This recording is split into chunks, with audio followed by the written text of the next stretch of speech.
Assalamualaikum warahmatullahi wabarakatuh. Alhamdulillahirabbil alamin. Wassalatu wassalamu ala asyrafil mursalin nabiyyina wa maulana Muhammadin wa ala alihi wa sahbihi ajma'in. Wa asyhadu an la ilaha illallah wahdahu la syarika lah wa asyhadu anna Muhammadan abduhu wa rasuluh sallallahu alaihi wa ala alihi wa sahbihi wa sallama tasliman katsira. Tsumma amma ba'd. Yang pertama, memastikan HP Bapak Ibu semuanya dalam kondisi mobile data dimatikan. Ikuti saya ya. Punya saya sudah mati. Baik. Kita sambung dengan membaca buku Pengantar Fikih Jual Beli dan Harta Haram. Sebelumnya saya mohon maaf agak telat, dan telatnya cukup lama, lebih dari 40 menit. Semoga Allah Subhanahu wa taala tetap memberikan kita keberkahan atas kegiatan belajar yang kita lakukan. Silakan Anda buka mulai halaman pengantar. Halaman yang keempat.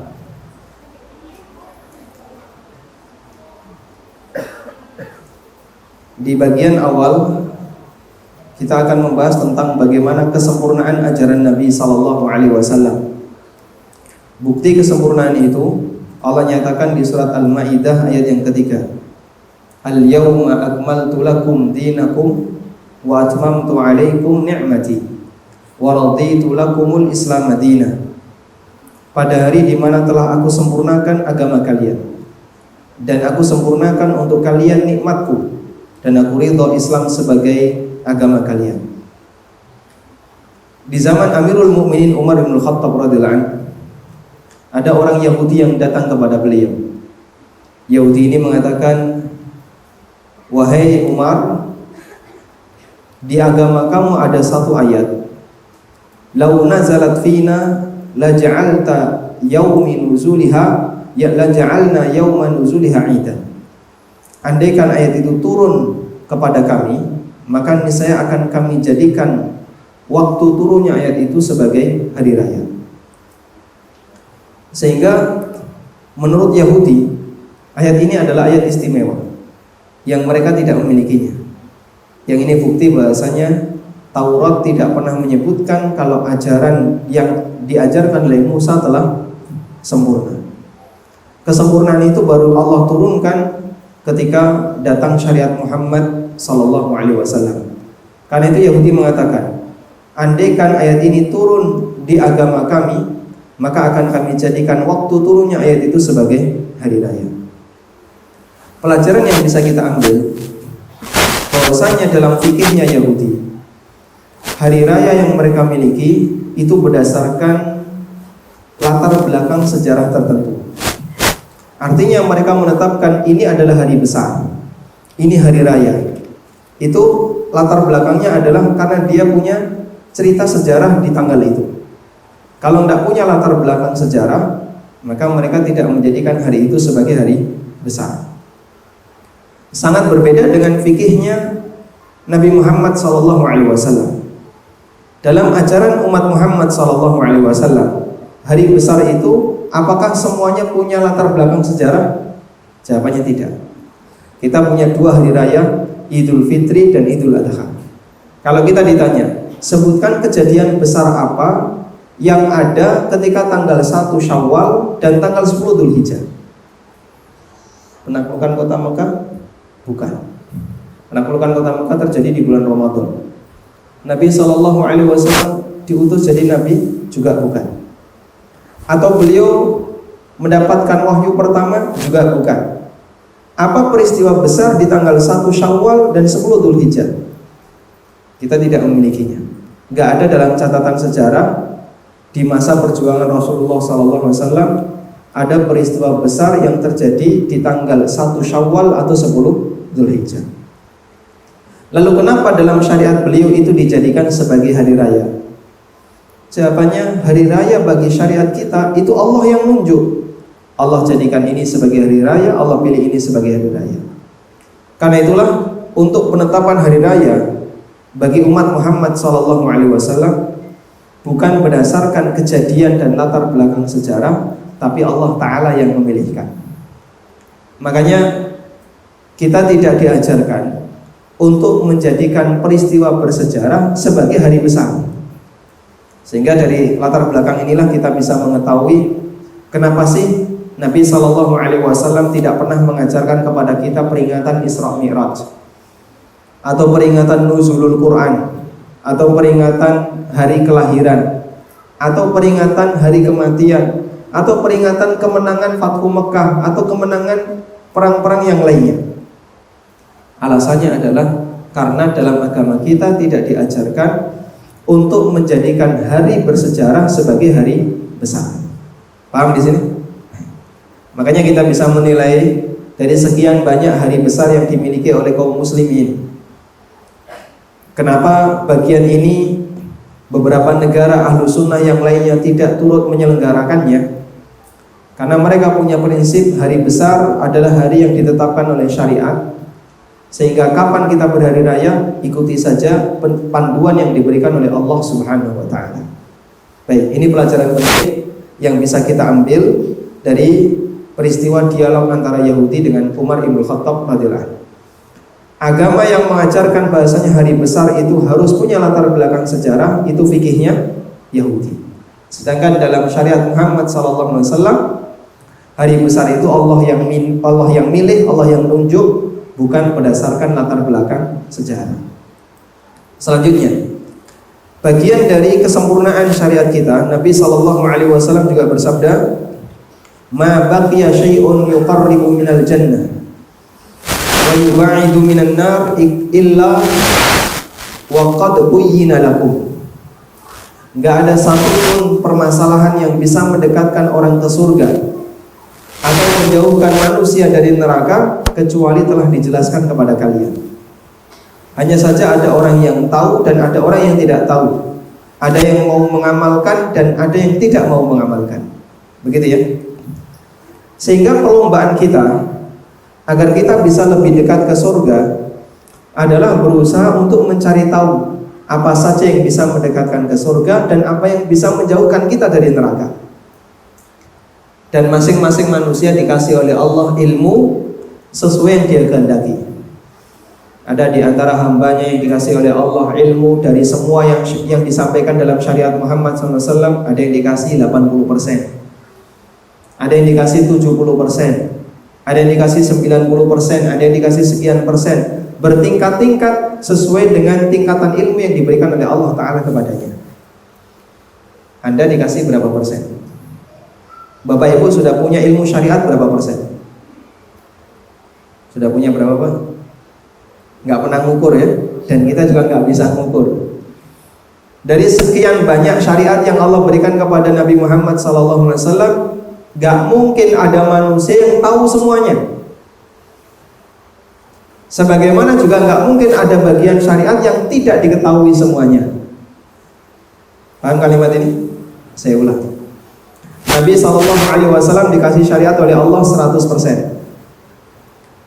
Tidak ada satu pun umat Muhammad SAW yang tahu 100%. Sebagaimana tidak ada bagian syariat yang tidak diketahui 100% oleh umat Muhammad SAW. Paham maksudnya? Kalau dilihat dari individunya, setinggi apapun tingkat ulama, dia tidak mengetahui 100% syariat. Tapi bukan berarti ada bagian syariat yang hilang, yang tidak diketahui oleh 100% umat Islam. Sehingga misalnya di dunia ini saat ini ada, anggaplah 1 juta ulama. Jumlah kaum muslimin berapa di dunia? Kaum muslimin jumlahnya berapa sedunia? Menurut sensus ada yang mengatakan dari 5M penduduk bumi, sekarang mati karena corona jadi 4,8M, nggak sampai ya. Dari 5M penduduk bumi, yang 1M muslim. Dari 1M anggaplah yang 1 juta ulama. Berarti satu ulama megang 1 juta, megang 1000 orang ya. 1 juta ulama, satu ulama megang 1000. Perbandingannya adalah 1 banding 1000. Anggap misalnya ada 1 juta ulama, Ada nggak ulama yang jumlahnya 1 juta ini salah satu di antara mereka yang paham 100% syariat? Nggak ada. Tapi tidak ada bagian syariat yang sama sekali tidak diketahui oleh sejuta ulama ini. Sehingga misalnya ulama 1 punya 80%, ulama 2 punya 80% juga. Cuman beda dia. Yang ulama 1 ngitung 80%-nya dari angka 1 sampai 80. Ulama 2 dari mulai 21 sampai 100. Sama-sama 80%. Ketika digabungkan, klop semuanya jadi 100. Dan itulah bagian dari penjagaan yang diberikan oleh Allah untuk syariat Nabi Muhammad SAW. Sehingga 100% syariat itu utuh sampai akhir zaman sesuai yang dikehendaki oleh Allah. Meskipun tidak ada umat Muhammad yang mengetahui 100% syariat. Apa bukti dari itu? Buktinya adalah sabda Nabi SAW yang disebutkan dalam hadis yang sahih. Nabi SAW pernah bersabda, La tazalu ta'ifatun min ummati 'alal haqqi zahirin, la yadurruhum man khadalahum hatta ya'tiya amrullah wa hum 'ala dzalik. Akan senantiasa ada sekelompok umat, ada sekelompok ta'ifah, sekelompok orang di kalangan umatku yang mereka selalu zahirin 'alal haqq, berada di atas kebenaran. Berarti umat manusia yang memegang kebenaran itu maksum. Siapa yang menjaga? Allah Ta'ala. Mereka dijaga oleh Allah, ada sampai akhir zaman, dan mereka bergantian. Ini menunjukkan bahasanya kebenaran di tengah umat ini gak pernah hilang, meskipun tidak ada satu orang yang memahami semua kebenaran. Dari sinilah muncul ijtihad. Maka ada sebagian ulama yang beristihad, lalu dia mendapatkan kebenaran sekian persen. Ulama yang lain beristihad, dia dapat kebenaran sekian persen. Masing-masing berbeda. Salah satu sama lain ketika saling melengkapi, maka terciptalah kebenaran 100%. Dan itu bagian dari penjagaan Allah Ta'ala untuk wahyu yang diberikan kepada Nabi Muhammad SAW, yang itu tidak diberikan kepada umat-umat masa silam. Karena itu Allah Subhanahu wa taala menjamin dalam Al-Qur'an, "Inna nahnu nazzalna dzikra wa inna lahu lahafizun." Sesungguhnya akulah yang menurunkan adz-dzikra, Al-Qur'an, dan aku juga yang menjaga Qur'an. Dan bagian dari penjagaan Qur'an adalah penjagaan makna Qur'an. Apa makna Qur'an? Hadis Nabi SAW. Sehingga konsekuensi dari terjaganya Quran juga terjaganya hadis Nabi SAW. Ada sebuah kejadian. Kejadian ini dialami oleh seorang ulama kibar, Muhammad bin Sirin, ulama tabi'in. Siapa yang tidak kenal Muhammad bin Sirin? Muridnya Abu Hurairah radhiyallahu anhu, muridnya Anas bin Malik, dan beberapa ulama sahabat yang lainnya.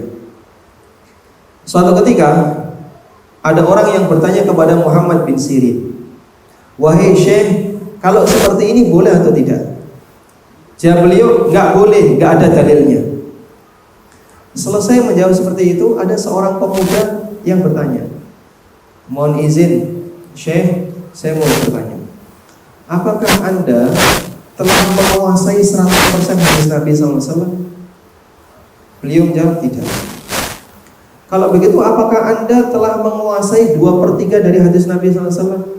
Muhammad bin Sirin menjawab, "Tidak." "Apakah Anda telah menguasai setengah dari hadis Nabi SAW?" Beliau bilang, "Tidak." Bisa jadi yang ditanyakan orang ini, yang Anda jawab gak ada dalil, mungkin ada di setengah hadis yang kamu tidak hafal. Langsung beliau menundukkan kepala, menunjukkan apa yang disampaikan pemuda ini benar. Karena itulah ini jadi kaidah. Gak boleh orang ketika memberikan jawaban itu pakai kalimat umum. "Oh, ini gak ada dalam syariat kita." Nah, apakah kamu tahu semua syariat?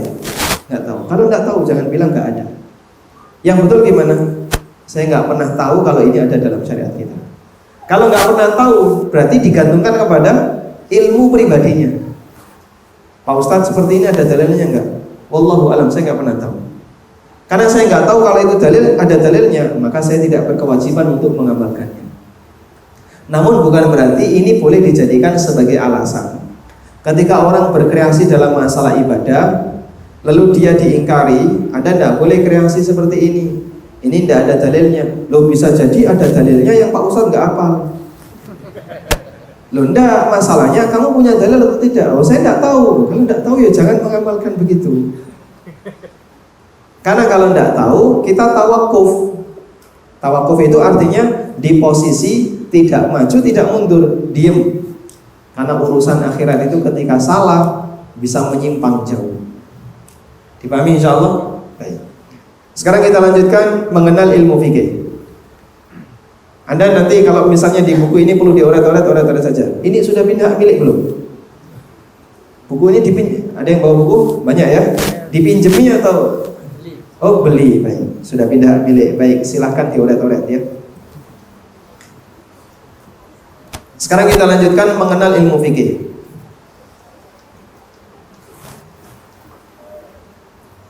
Kaidah yang berlaku begini. Ilmu itu semakin ke depan semakin sempurna, begitu Pak ya.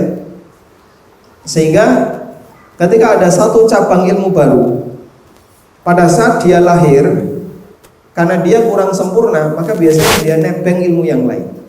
Tapi nanti semakin jauh, semakin mengerucut dan semakin menjadi ilmu yang baru. Itu kaidah dalam masalah ilmiah. Makanya dalam sebuah kampus, dulu ketika kampus ini lahir, jurusan yang dipelajari di kampus itu, yang disediakan di kampus itu hanya ilmu-ilmu yang sifatnya mayor. Misalnya jurusan teknik fisika, teknik industri, teknik mesin, ilmu yang sifatnya mayor. Semakin ke sana nanti akan mengerucut lagi, teknik penerbangan, teknik apalagi misalnya radio, jadi satu ilmu sendiri, sampai nanti jadi jurusan. Sehingga kadang kampus kan terjadi overlap materi. Misalnya antara elektronika dan instrumentasi yang disingkat ELIN dengan teknik informatika, itu bedanya apa? Yang satu masuk MIPA, yang satu masuk fakultas teknik. Oh, banyak materi yang gabung.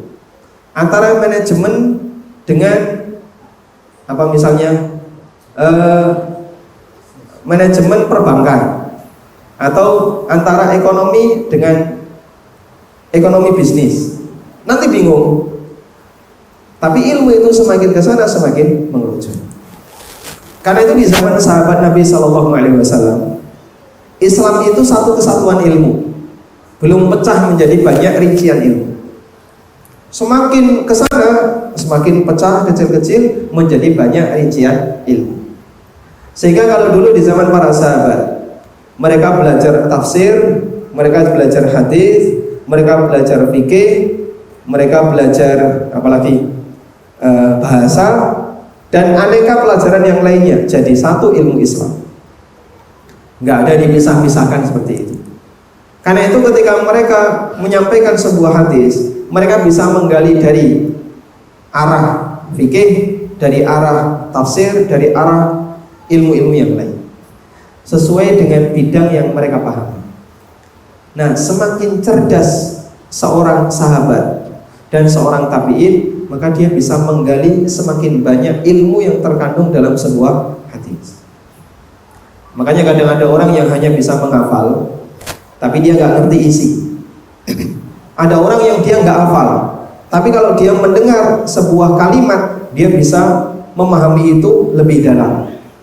Nabi SAW pernah mengatakan, "Rubba hamili fiqhin laisa bifaqih." Betapa banyak ada orang yang membawa ilmu, tapi dia nggak ngerti ilmu yang dia bawa. Dia menghafalkan Al-Quran, lalu dia baca, tapi dia nggak ngerti tafsirnya. Di sebelahnya dia nggak hafal ayat itu. Begitu mendengar, oh ayat yang kamu baca itu menunjukkan kalau perbuatan kayak gini tidak boleh. Kok kamu tahu sih?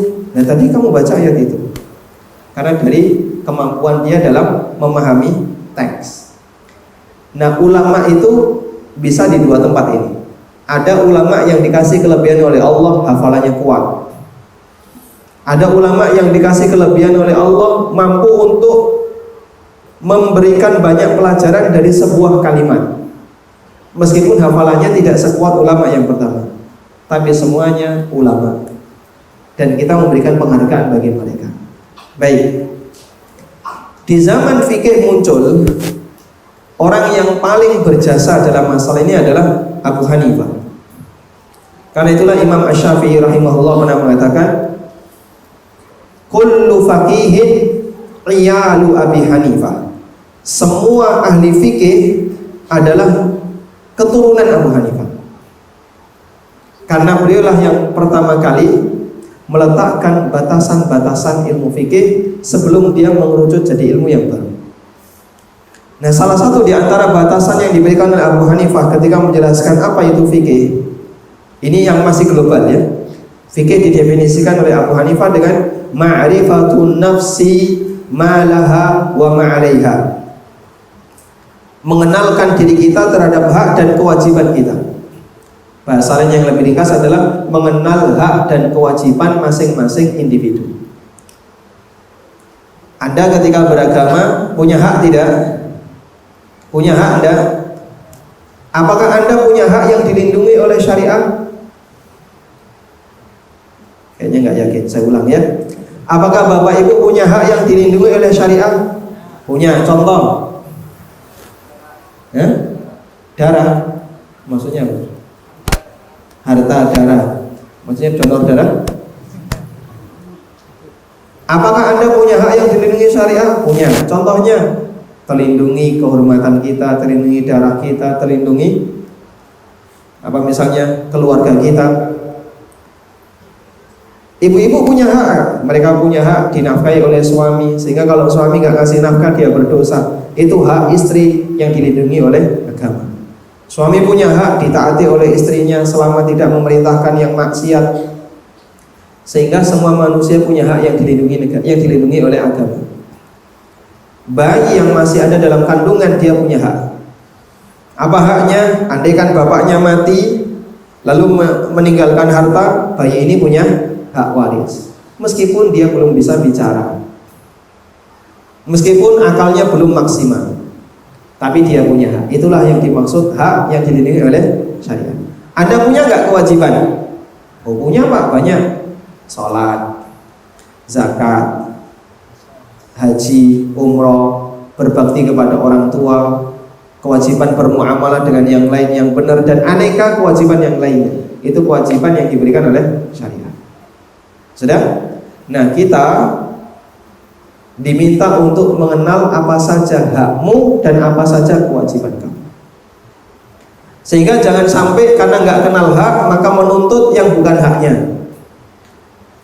Demikian pula jangan sampai karena nggak tahu kewajiban sehingga tidak melaksanakan kewajiban yang menjadi tugas dia. Karena itulah semakin sempurna pengetahuan seorang muslim terhadap agama, maka dia akan semakin sempurna agamanya. Paham di sini ya? Sehingga kenapa kita dituntut untuk belajar, untuk menyempurnakan apa saja hak, untuk menyempurnakan pengetahuan apa saja hak kita dan apa saja kewajiban kita.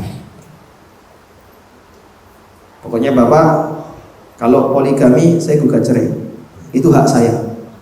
Benar nggak kayak gini? Benar nggak kayak gini? Benar atau tidak? Salah. Kenapa? Bukan hak istri untuk gugat cerai ketika suaminya poligami. Betul? Kok kayaknya ragu ya? Baik, saya ganti tema. Oh belum nyampe, belum cukup umur ya. Baik, mohon maaf kalau saya bicara kayak gini di hadapan yang belum cukup umur.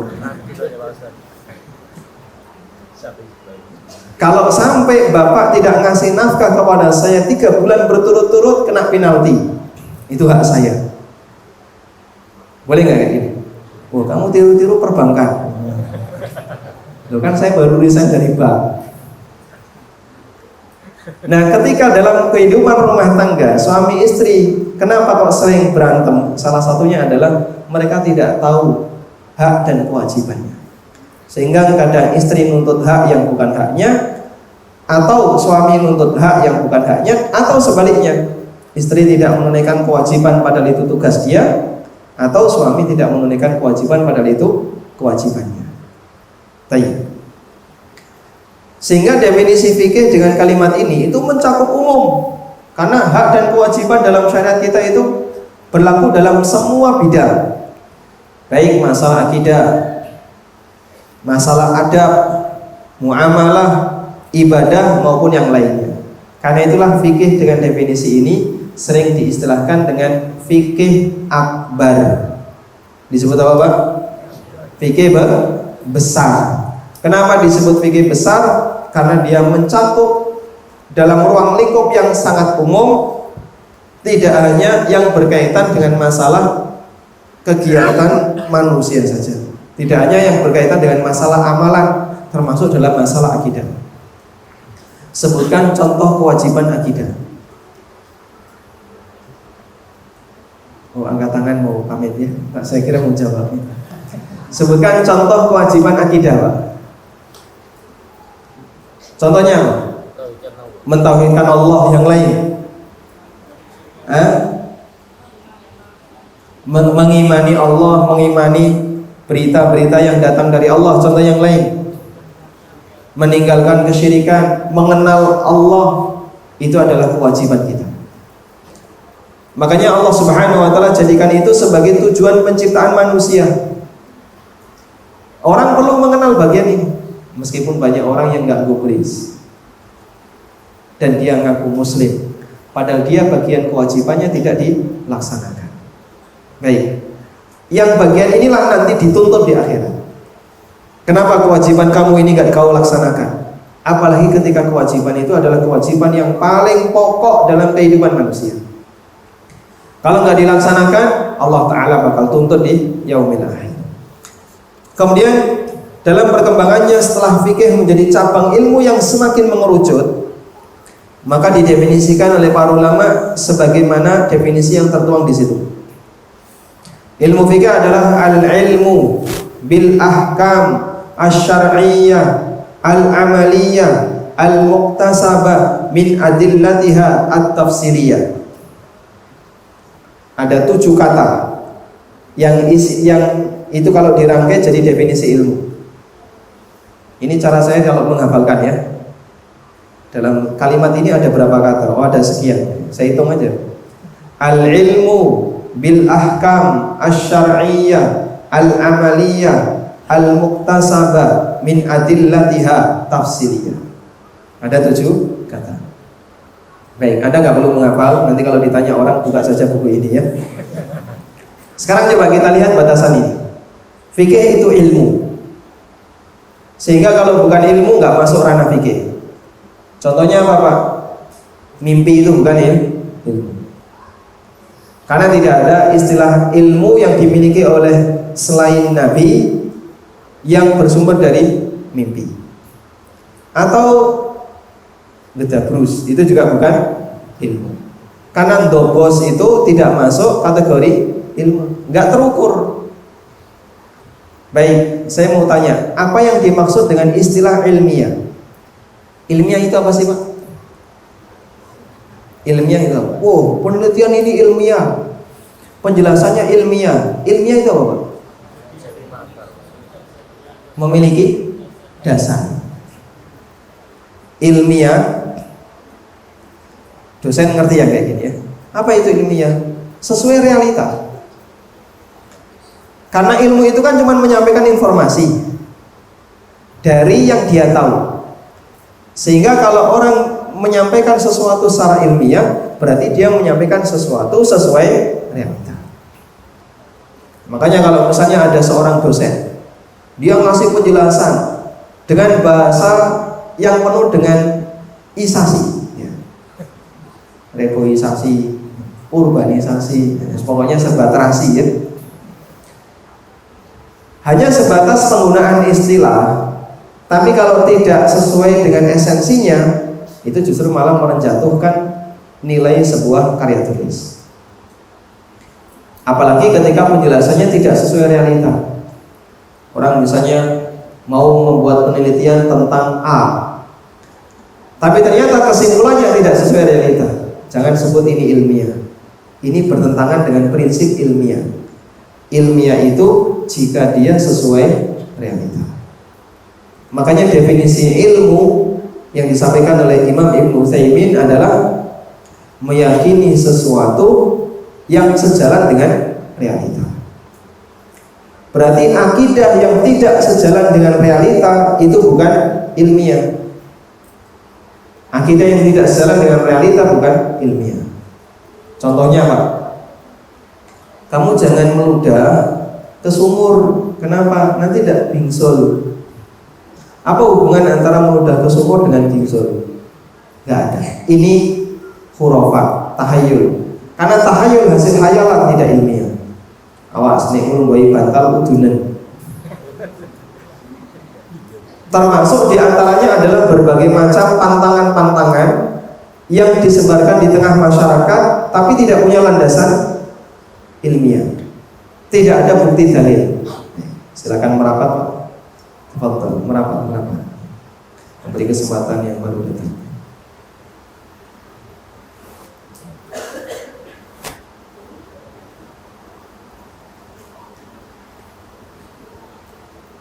Sehingga semua akidah kesyirikan, semua tahayul di sini ada penghuninya loh Mas, hati-hati. Oh betul Pak, saya yakin itu ada penghuninya. Satpam. Nek maling tuh dicekel satpam. Kamu yang sopan di sini dan seterusnya. Ketika dia nggak punya bukti, itu bukan akidah yang ilmiah. Nah kita disyariatkan untuk menjaga logika dengan cara kamu jangan yakini sesuatu yang nggak ilmiah. Makanya kenapa dalam Islam kita dilarang untuk punya keyakinan tahayul, punya keyakinan khurafat, klenik-klenik dan semua turunannya. Karena keyakinan ini bertolak belakang dengan memuliakan akal. Dan tidak ada manusia yang akalnya lebih rusak dibandingkan orang musyrik. Pasang patung kucing, ini gua foto ini mentungi maling. Oh bukan, ini untuk pelaris. Ngundang orang biar mau belanja di tempat saya. Akalmu loh nanti. Ini akalmu di mana? Memuliakan akal, hindari pemikiran kayak gini.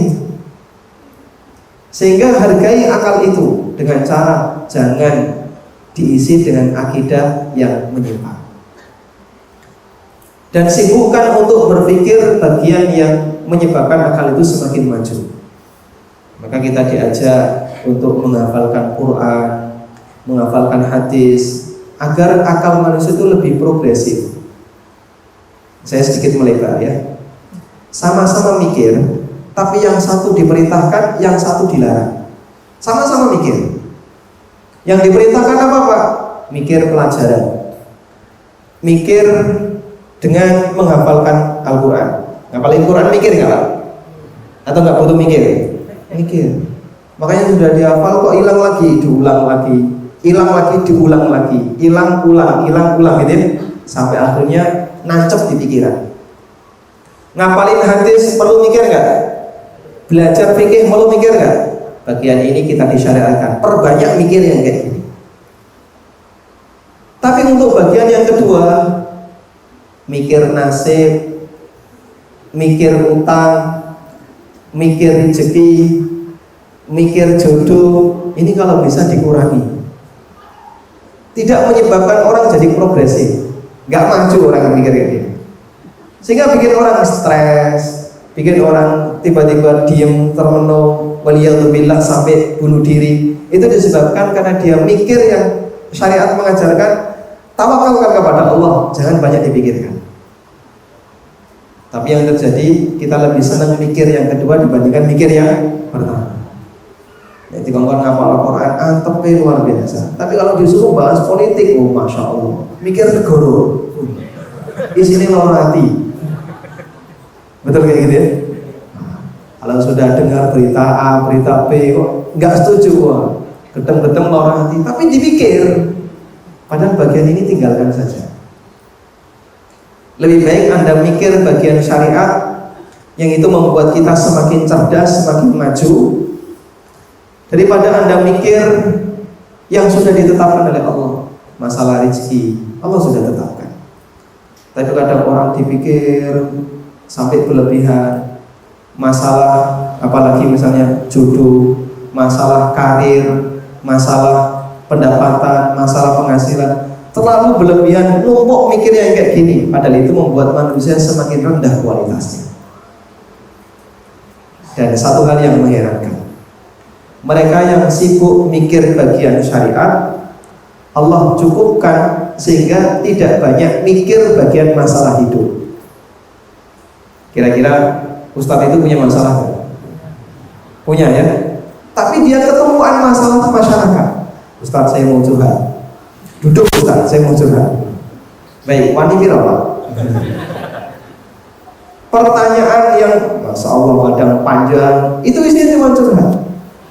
Apalagi kalau sudah datang dari ibu-ibu ya. Itu dia cerita tentang suaminya, cerita tentang. Jadi ustaznya diminta untuk ngambil bagian mikir saja. Itu kalau dia bukan orang yang kebal terhadap masalah, stres itu ustaznya Pak. Di Surabaya ketumpuan masalah sekian, nanti di Malang ketumpuan masalah lagi, nanti di tempat lain ketumpuan masalah lagi. Andaikan manusia tidak punya sifat lupa, itu Masya Allah, mungkin terlalu banyak masalah yang numpuk pada dirinya. Dan hal yang mengherankan, Allah Subhanahu wa Ta'ala berikan kita sifat lupa, sehingga dua pikiran tadi, yang satu dijaga dengan cara diulang, yang satu biarlah berlalu dan jangan diulang. Mikir musibah, makanya kita kan tidak disyariatkan untuk mengenang musibah. Musibah itu jangan dikenang, marakno lor hati, sehingga tidak ada istilah haulan, karena itu mengenang musibah. Wes mati gitu, wes mati. Nah, jangan dikenang-kenang. Mengenang musibah itu menimbulkan mengulang kesedihan. Biarkanlah musibah itu berjalan, tidak perlu dikenang. Tapi kalau amalan hilang, gimana Pak? Wis barno wae Pak balik meneh. Ya udah bisa. Harus diulang, dikejar ulang biar nanti tetap melekat. Baik. Yang kedua al-ahkam. Ilmu itu terkait hukum. Hukum itu berarti aturan. Karena itu yang tidak ada kaitannya dengan aturan tidak masuk ilmu fikih. Contohnya apa Pak? Bahasa itu tidak terkait aturan, itu terkait budaya. Contoh yang lain misalnya tentang apa aktivitas manusia, bagaimana makan biar enak, itu bukan masalah akal. Tapi caranya biar masak enak, itu bukan masuk bagian akal. Yang ketiga syariah, hukum syariah. Berarti hukum yang bukan syariah nggak masuk kajian fikih. Disebut syar'i atau syariah jika dia berasal dari Al-Quran maupun hadis. Diingat bagian ini ya. Segala sesuatu disebut syariah jika dia berasal dari Al-Quran dan Sunnah, jika berasal dari wahyu. Karena itulah kita tidak menggunakan istilah syariah untuk objek yang dia bukan berasal dari wahyu. Misalnya apa Pak? Misalnya ada banyak sekali objek di sekitar kita, karena dia tidak berasal dari wahyu, maka tidak bisa dinilai apakah dia syariah atau tidak. HP syariah, perlu nggak kayak gitu? Tidak perlu. Kenapa Pak? Karena tidak ada HP yang haram dimakan, ya. Ya semua HP haram dimakan ya. Tidak ada HP yang halal dimakan dan yang haram dimakan. Ada nggak istilah meja syariah? Nggak ada. Gelas syariah? Nggak ada. Karena pada asalnya benda-benda seperti ini ada dari karya manusia, bukan dari hukum Allah Subhanahu wa Ta'ala. Paham? Karena itulah Al-Ustadz Dr. Arifin Badri, beliau berpendapat, saya nggak setuju kalau ada orang yang menggunakan istilah ekonomi syariah. Karena hukum asal perkara mubah itu tidak perlu dikasih embel-embel syariah. Sebagaimana tidak ada meja syariah, tidak ada gelas syariah, tidak ada HP syariah, tidak ada tembok syariah, maka juga tidak ada bagian yang sifatnya mubah dikasih label syariah. Paham begitu? Yang ada pelanggaran dalam penggunaan. Apa hukum menggunakan gelas ini? Ya tergantung penggunaannya. Kalau dipakai balang bojone, tidak boleh. Kenapa? Ini mendolimi orang lain. Kalau diisi dengan khamr, tidak boleh. Kenapa? Karena ini minuman yang haram, harusnya dibuang. Tapi kalau diisi dengan minuman yang halal, boleh nggak? Boleh. Sehingga yang dibahas itu kegiatan manusianya, bukan bendanya. Paham insyaallah? Baik. Meskipun untuk istilah ekonomi syariah, kalau menurut saya pribadi, insya Allah sah-sah saja. Karena ekonomi itu kegiatan, bukan barang. Tapi kalau benda, hukum asalnya tidak perlu dikasih label. Bahkan sebaliknya, jika ada objek yang dia dikasih label syariah, berarti sebenarnya objek itu adalah objek yang bermasalah. Untuk menghilangkan kesan masalahnya, dikasihlah label syariah. Coba di Mekah itu atau di Madinah, pernah nggak Anda jumpai ada Movenpick syariah, Aston syariah, atau apa lagi? Di sana nggak ada Pak hotel syariah. Hotel-hotel dari Eropa, hotel dari Amerika, duduk di sana nggak pakai label syariah, karena nggak ada orang yang curiga. Meskipun bintang 5, meskipun bintang sekian, nggak ada orang yang curiga, sehingga nggak perlu dikasih label syariah. Beda kalau di negara kita ya, ada hotel yang dia misalnya datang dari barat, manajemennya adalah manajemen orang luar negeri, orang kafir. Kalau nggak dikasih label syariah, ya orang bisa memahami, oh ini dicurigai, di situ mengandung khamr atau tidak selektif ketika menerima tamu dan seterusnya. Berarti memang label syariah itu diberikan untuk bagian yang asalnya bermasalah. Baik. Nah ini terlalu serius mendetailkan definisi, nanti gak masuk dulu bikin amalannya. Baik, saya langsung lompat saja ya. Kemudian tentang pembagian fikih, di sini sudah saya sebutkan ada 4 ya. Fikih ibadah, muamalah, usrah, peradilan, dan tindak kriminal dalam Islam. Selesai, sekarang silakan dibuka daftar isi. Di buku ini saya sebutkan 11 poin, 11 capture yang kita bahas. Anda pilih yang mana? Anda pilih mana? Karena waktu kita terbatas. Nggak milih? Ya sudah, langsung bagian penutupannya. Pilih yang mana? Nomor 7. Nomor 7 apa judulnya, Pak? Antara keuntungan dan harga pasar. 1. Apalagi? 10 memahami ilah larangan jual beli. Selanjutnya 4 rukun dan syarat jual beli. 3 perlu dibahas? 3. Baik, sudah berapa poin tadi? 3, 4, 7, 10. 4 poin ya. Catat bagian itu. Sekarang kita bahas nomor 3. Mengenal akad jual beli. Mengenal akad jual beli. Mulai halaman 23.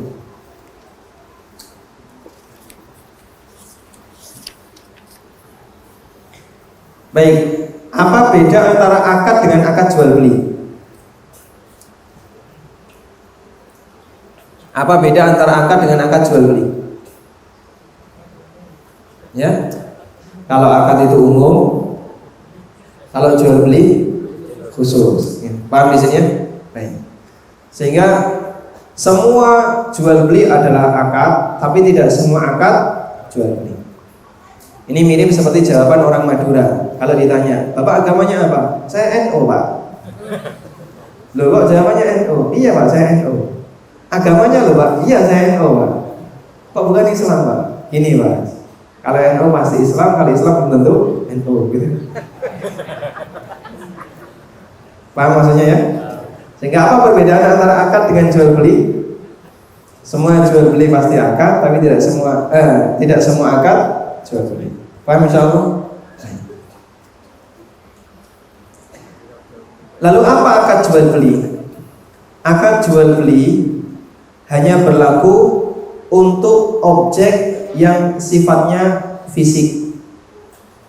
Sedangkan objek yang non fisik, jasa dan semua turunannya itu masuk dalam akad ijarah. Masuk dalam akad ijarah. Baik, kita lebih fokus untuk objek yang bentuknya fisik. Sudah?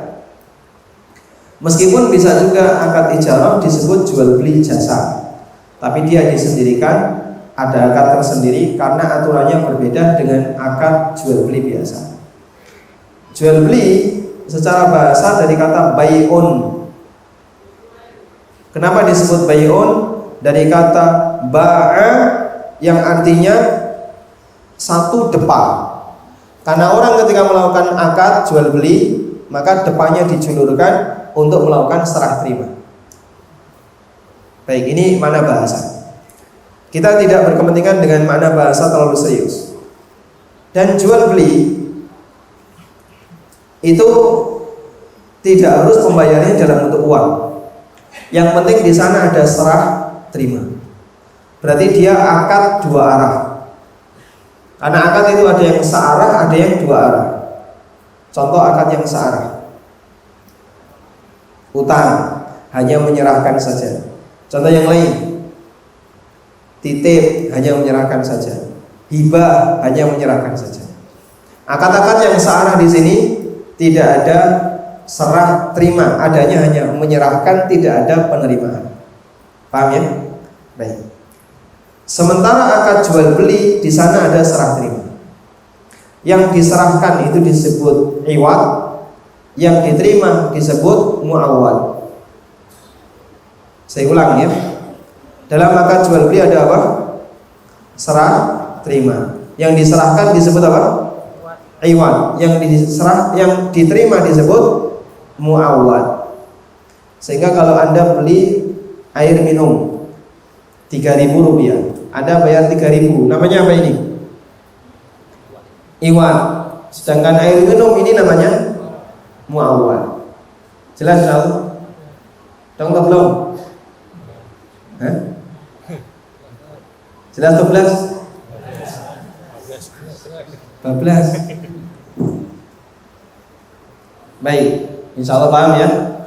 Yang diserahkan namanya apa? Yang diterima?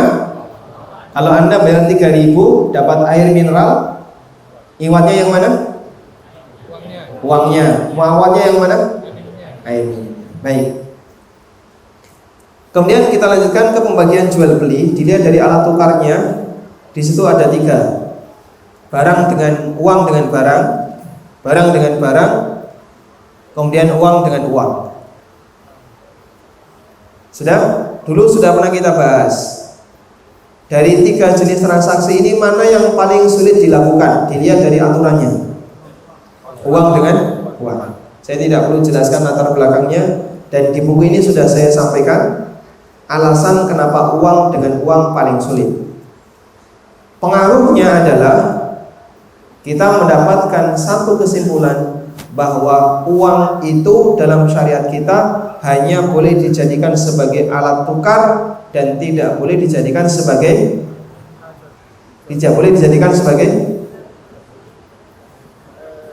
komoditas. Uang hanya alat tukar dan bukan komoditas. Makanya kenapa setiap kali kita menyinggung bank selalu, atau setiap kali kita bahas riba, kenapa kita nyinggung bank? Karena di negara kita satu-satunya lembaga yang menjadikan uang sebagai komoditas adalah bank. Disinilah kita bisa memahami. Anda bisa lihat di footnote halaman 28. Berangkat dari pemahaman ini, kita bisa mengetahui keterkaitan firman Allah yang menjelaskan bahwa lawan riba adalah jual beli. Sebagaimana disebutkan surat Al-Baqarah ayat 275. Artinya, inti dari jual beli adalah pengadaan barang atau jasa yang dijual kemudian mendapatkan margin keuntungan. Sementara riba hanya bermain di sektor uang dan uang. Maka perbedaan yang paling mendasar antara riba dengan jual beli adalah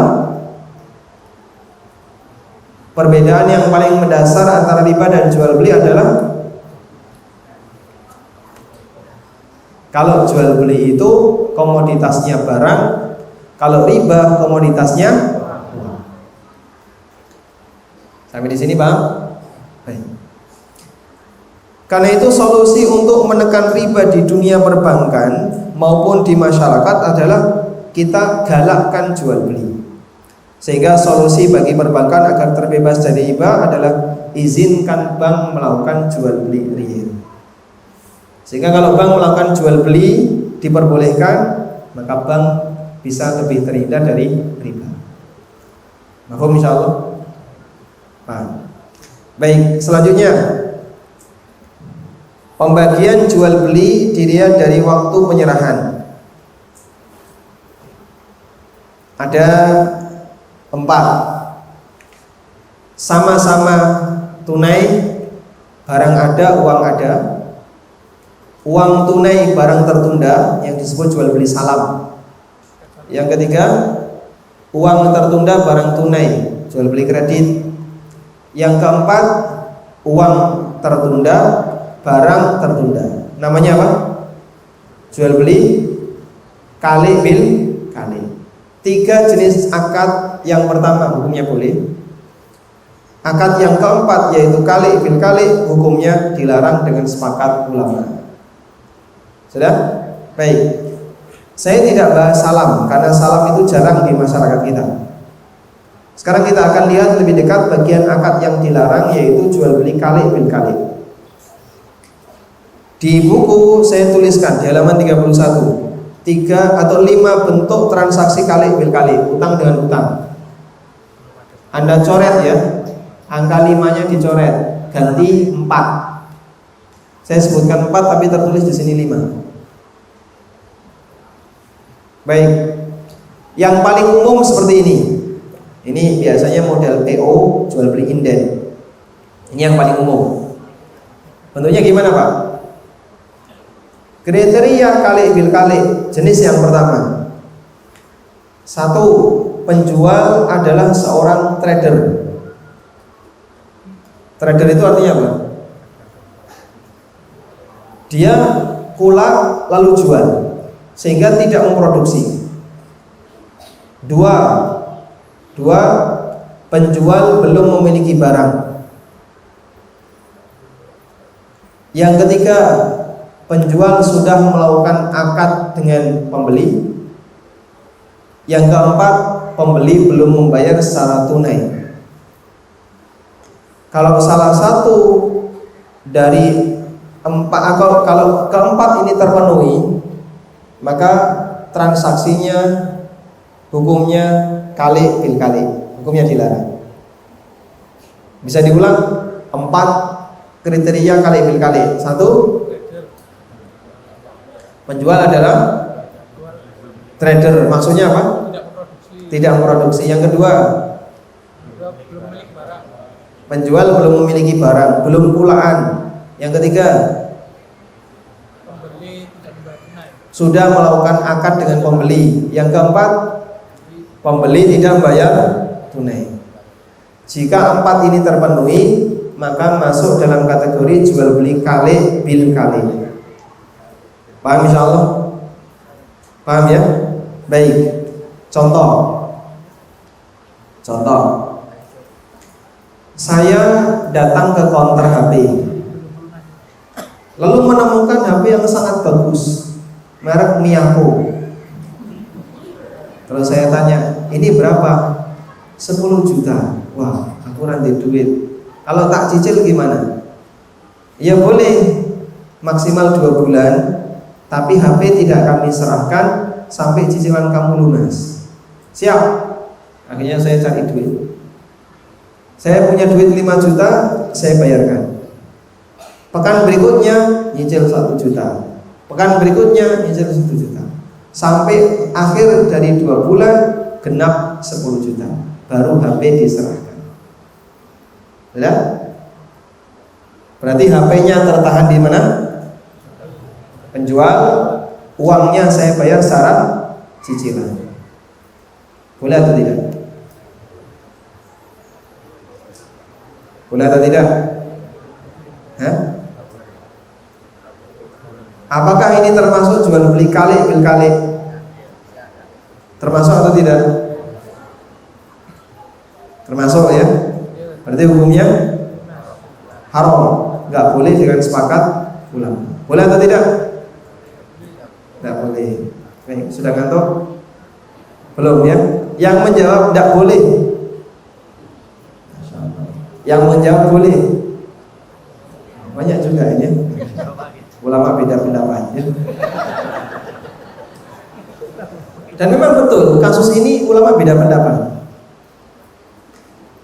Dalam kasus ini tidak terjadi kali bil kali. Kok bisa Pak? Karena penjual sudah memiliki barang. Waktu saya datang ke counter, barangnya sudah ada belum? Sudah. Berarti apakah masuk kali bil kali? Tidak. Terus kenapa nggak boleh? Nggak boleh karena hakikatnya di situ adalah melakukan akad jual beli, namun objek transaksi, objek yang diperjualbelikan tidak diserahkan, tapi dijadikan barang jaminan. Ya, itu ulama beda pendapat, seperti Anda tadi ya. Meskipun tadi jawabnya ngawur, tapi mirip seperti jawaban ulama. Menurut Hanafiyah ini tidak boleh. Alasannya adalah kalau sudah terjadi akad, seharusnya terjadi perpindahan hak milik. Dan kalau terjadi perpindahan hak milik, ya harus diserahkan, jangan ditahan. Maka menahan ini hukumnya dilarang. Namun menurut sebagian Syafi'iyah dan sebagian ulama Hambali, dan ini yang dikuatkan oleh Ibnu Qayyim, hukumnya boleh. Karena ini tidak menghalangi perpindahan hak milik, tidak menghalangi perpindahan hak milik, sehingga tetap terjadi perpindahan hak milik. Hanya saja barang tidak langsung diserahkan, tapi dijadikan sebagai agunan sampai cicilan utang lunas. Dan itu hukumnya boleh karena tidak melanggar konsekuensi akad. Jelas insyaallah? Baik. Berarti di sini kata kuncinya gimana? Pahami akad berdasarkan konsekuensi dan aturannya. Kelihatannya ini kali bil kali, padahal aslinya bukan. Itu jual beli kredit biasa, karena barang sudah ada. Cuman barangnya dijadikan barang gade, sehingga ada akad rohen, ada akad gade di situ yang belum diserahkan sampai utang. Sedang ulama beda pendapat apakah ini boleh atau tidak. Jelas 11? Alhamdulillah. Baik. Kita langsung beralih ke pembahasan berikutnya. Pembagian jual beli dilihat dari cara menentukan harga. Pembagian jual beli dilihat dari cara menentukan harga. Yang pertama ada jual beli musawamah, di mana penjual tidak menyebutkan harga pula. Dan ini yang paling sering kita lakukan.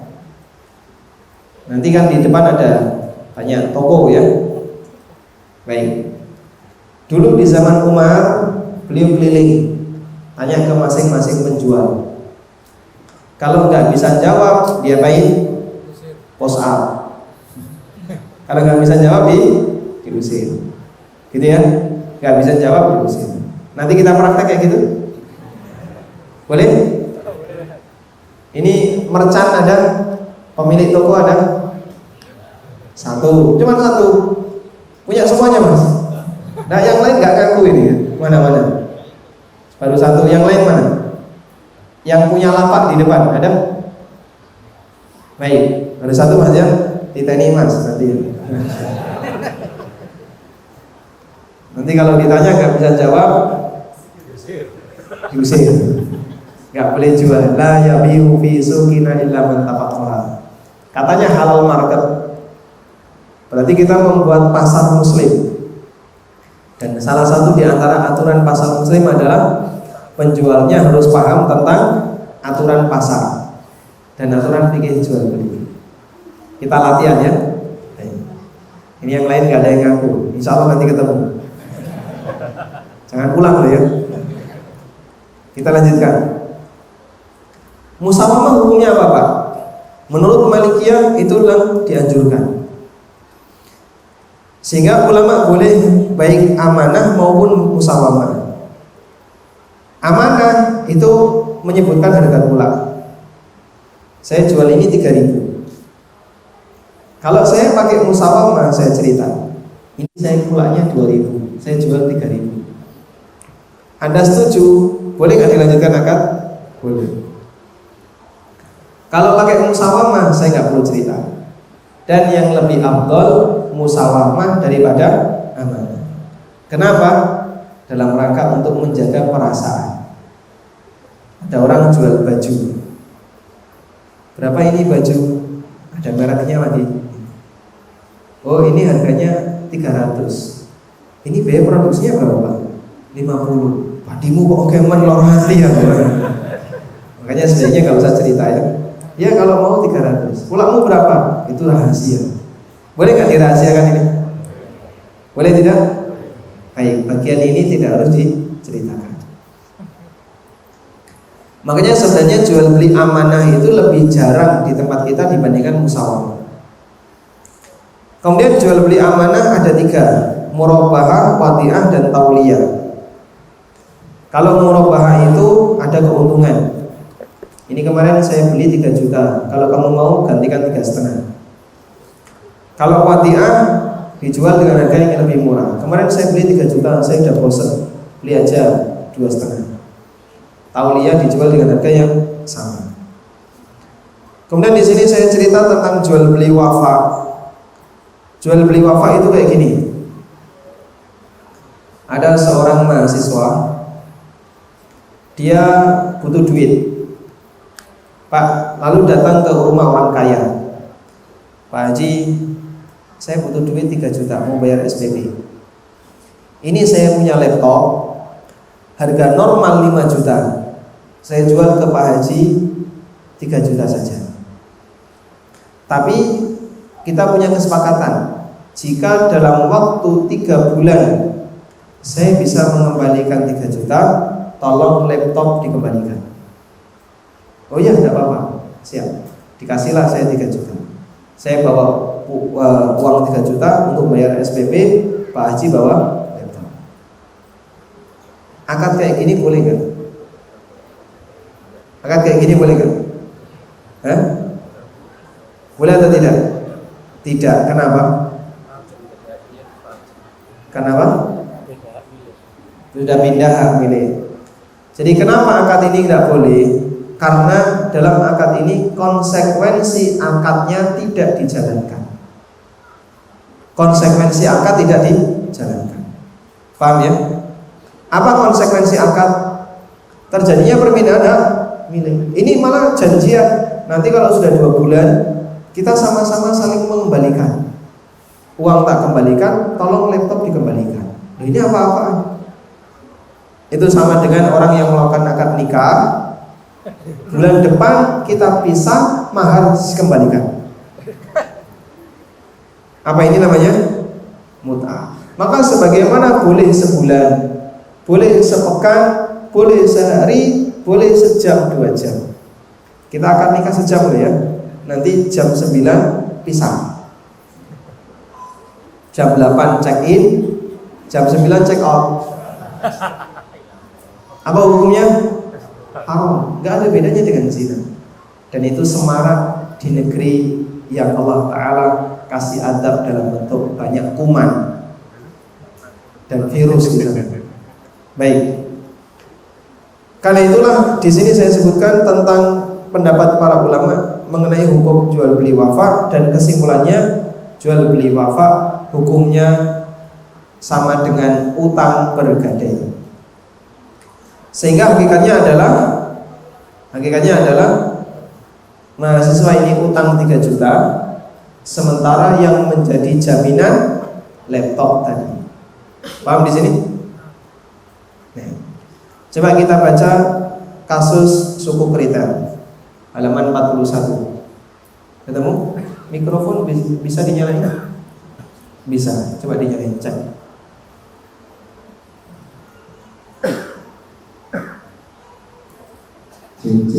Silakan dibaca kasusnya. Hukum suku Kritel. Hukum suku Kritel. Pemerintah membutuhkan dana dari rakyat 1 triliun. Pemerintah menjual bandara dengan cara menerbitkan 1000 suku. 1 suku dijual 1 miliar. Perjanjiannya, pemerintah akan menebus kembali suku dengan harga yang sama setelah 5 tahun. Dan selama masa 5 tahun, bandara disewa oleh pemerintah seharga 100 juta per bulan. Nilai ini akan dibagikan kepada semua pemegang suku. Bolehkah transaksi ini? Bolehkah transaksi ini? Ini sama seperti jual beli wafa, ya. Pemerintah jual bandara seharga sekian kepada rakyat. Dengan perjanjian nanti akan dibeli kembali oleh pemerintah dengan harga yang sama di rentang waktu tertentu. Sama seperti tadi, mahasiswa butuh duit, dia jual laptop, lalu dapat uang, dengan perjanjian nanti akan dibeli kembali oleh mahasiswa dengan harga yang sama, laptop dikembalikan. Apa ini? Hakikatnya adalah utang bergadai. Sehingga yang terjadi dalam suku Kritel itu hakikatnya akad utang piutang. Tapi yang digadaikan bandara. Makanya terbukti tidak terjadi perpindahan hak milik. Terbukti tidak terjadi perpindahan hak milik. Kok tahu Pak? Coba dibuktikan. Sukuk yang diterbitkan oleh ORI, obligasi yang diterbitkan oleh negara, itu kan rata-rata objek yang disukukkan itu objek vital, seperti bandara, jembatan. Kemarin saya sempat lihat di internet ya, ada bandara, ada jembatan, ada bangunan pemerintah yang masih aktif, ada GOR, dan aneka unit yang dia masih aktif dipakai. Ketika ini disukukkan, jika betul itu terjadi jual beli, misalnya Anda ikut di sini membeli 100 lembar, Anda bayar 100 miliar, beli 100 lembar. Bandara luasnya berapa? Oh, 1000 hektar. Luasnya 1000 hektar. Lalu Anda ukur 1000 hektar, berarti saya punya 10%. 1000 hektar 10% dapat berapa Pak? 10 hektar. Dia punya 10 hektar. Pas 10 hektar itu berada di landasan pacu. Kalau betul ini saya beli, berarti ini milik saya. Boleh nggak saya mendirikan kandang pitik di situ? Harusnya Bu? Boleh. Saya buat kandang pitik, di sebelahnya ada warung kopi, nanti counter dan seterusnya. Tapi nyatanya nggak boleh. Kenapa kok nggak boleh? Oh, Anda tidak dibenarkan seperti itu. Itu bukti berarti belum terjadi perpindahan hak milik. Makanya ketika dialog tentang suku Kritel yang disampaikan oleh Ustadz Erwandi, jika memang serius ini mau dilakukan akad jual beli, seharusnya bukan objek vital, tapi objek yang sudah mangkrak. Misalnya pemerintah punya SD Impres. Dulu zaman Soeharto kan semarak ya. Sekarang sejak bermunculan SD IT yang negeri nggak laku, apalagi yang Impres, nggak punya murid, tutup, tapi lokalnya tetap ada. Nah kalau kayak gitu disukukan silakan, pindah hak milik, sehingga nanti bangunan ini, tanah ini jadi milik rakyat. dan betul-betul akad jual beli, tidak ada istilah pengembalian di masa tertentu. Paham ini? Kalau itu yang terjadi silakan. Sehingga di sini yang bermasalah yang mana? Di halaman 41 yang bermasalah yang mana? Ya? Nilai 100 juta per bulan. Ini hukumnya apa? Riba. Kenapa kok riba? Karena itu adalah manfaat dari transaksi utang. Ibaratnya seperti ini. Anda mengutangi seorang petani. Kemudian setelah dia menerima uang utang itu, digadaikanlah sawah.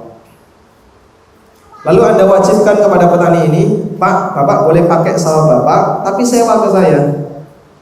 Boleh gak kayak gini? Tidak boleh. Ini sama dengan memanfaatkan barang gadai.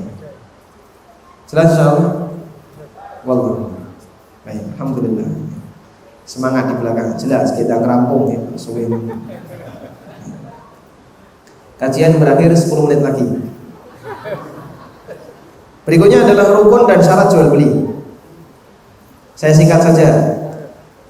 Rukun jual beli ada 3. 3 itu apa saja Pak? Subjek, objek, sigot.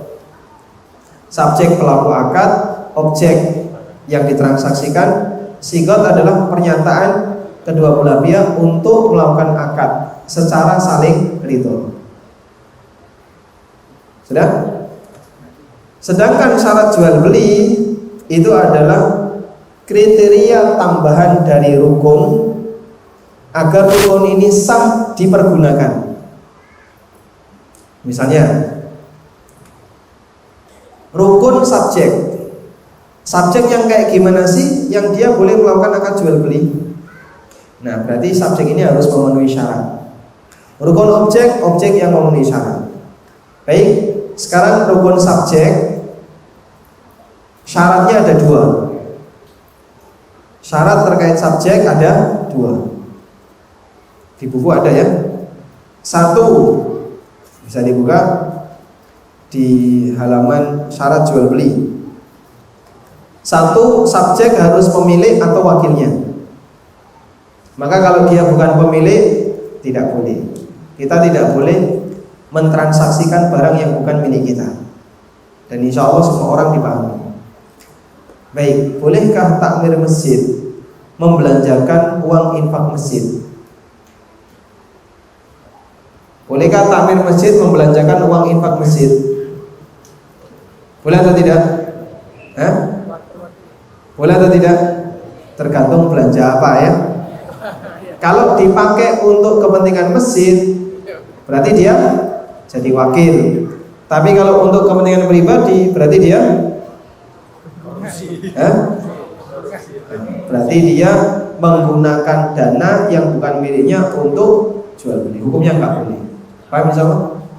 Yang kedua, baik, sekarang begini, apa ciri wakil? Apa ciri wakil? Karena banyak orang yang bingung. Apa sih bedanya antara reseller dengan wakil? Apa beda antara reseller dengan wakil? Apa beda? Ini termasuk dropshipping yang boleh karena jadi wakil dan dropshipping yang dilarang karena bukan wakil. Baik, ciri wakil 1,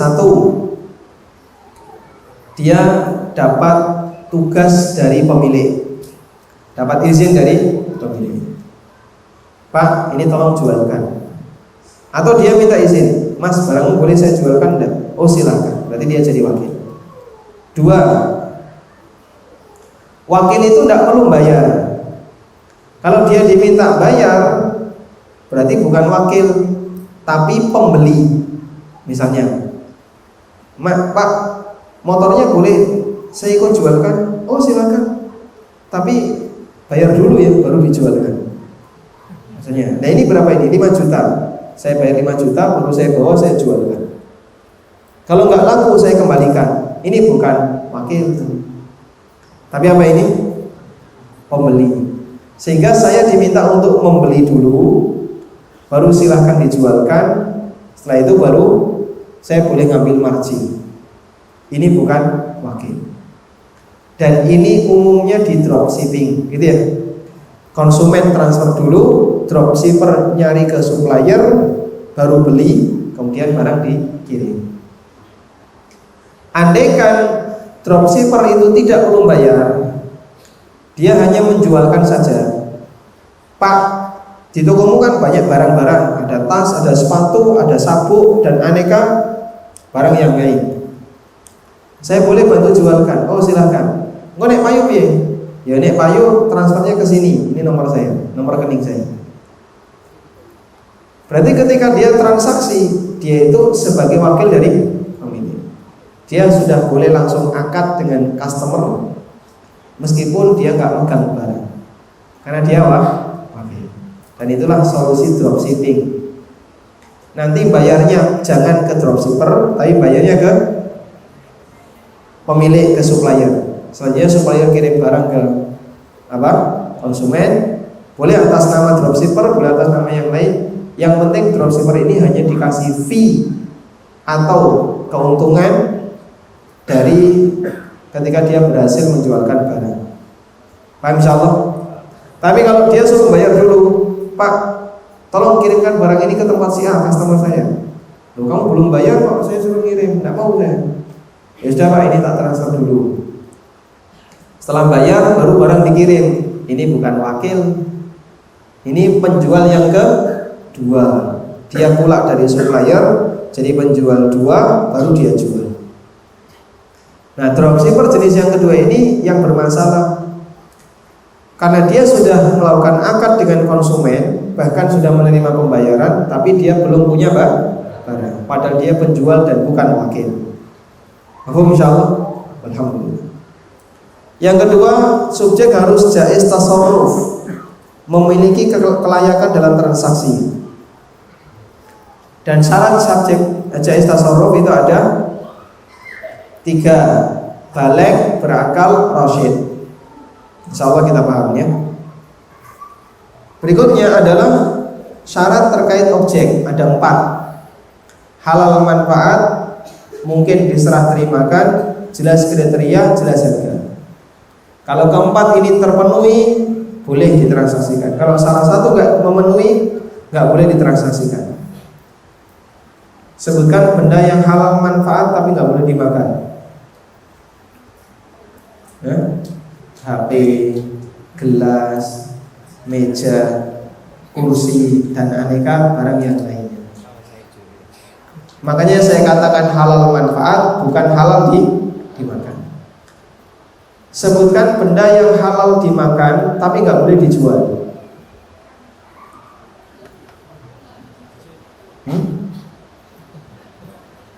Halal dimakan tapi nggak boleh dijual.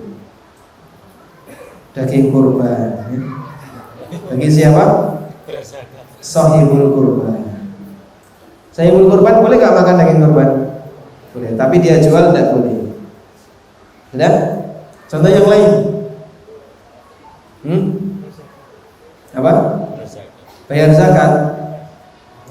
Beras boleh dimakan tapi tidak boleh dijual. Ya boleh jualan beras. Beras zakat boleh dimakan oleh fakir miskin, boleh dijual fakir miskin. Yang wajib zakat tidak boleh makan beras zakat. ASI itu boleh dimakan, boleh dikonsumsi, tapi tidak boleh jual. Maka menjual ASI hukumnya dilarang. Kenapa tidak boleh? Karena merusak aturan nasab. Dan yang kedua, lebih dari itu, organ manusia dan semua yang keluar dari manusia nggak boleh dijual. Dodolan itu tidak boleh. Loh, kan ada ya itu. Sak semburan 1.000 ya. Ada? Disuruh ya. Darah itu boleh dijual enggak? Enggak boleh. Sehingga boleh ditabarrukan, didonorkan, tapi tidak boleh dijual. Paham ini? Karena semua yang keluar dari manusia tidak boleh dijual. Gimana Pak? Apa? PMI tidak jual. Satu kantong bayar 350.000 ya. Itu bukan harga darah.